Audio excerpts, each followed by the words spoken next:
In an organization, we tend to be judged for what we do, not for the decisions that we make not to do something.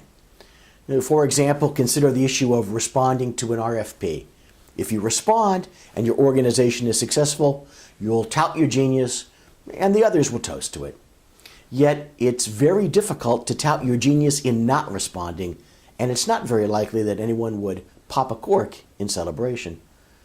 We tend to place tremendous importance on what's observable and to ignore that which cannot be seen or experienced. Accordingly, your supposedly rational colleagues will neither pat you on the back nor buy you a glass of bubbly for deciding to do nothing. So we have what I call the yardstick problem. If there's a decision that results in an observable event, it can be measured.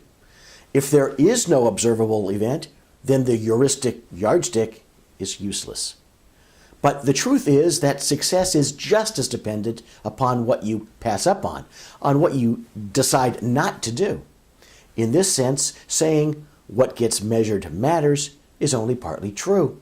A lot of what matters can't be measured at all.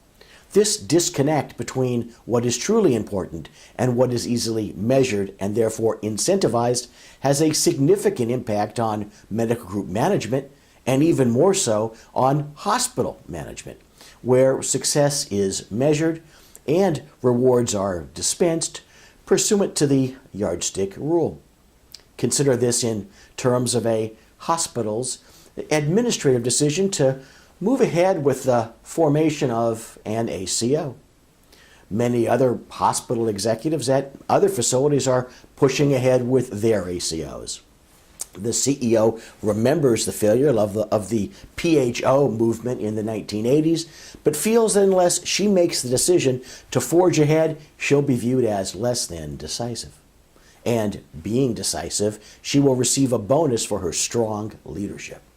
Yes, it might cost millions to get an ACO off the ground, but if it fails, she will point to those other hospital CEOs and say that they couldn't all have been wrong and it was the market that changed. Or she will argue that she cannot be blamed because forming an ACO was consistent with best practices. There are at least two important lessons here. The first is that the leaders of the organizations with which you deal will sometimes make ridiculously stupid decisions because they are consistent with the way that those individuals are evaluated and rewarded. The second is that your medical group must avoid the tendency to fall back upon the yardstick rule in measuring your own leader's success or failure. You must develop a compensation formula that's consistent with the larger long-term success of your group.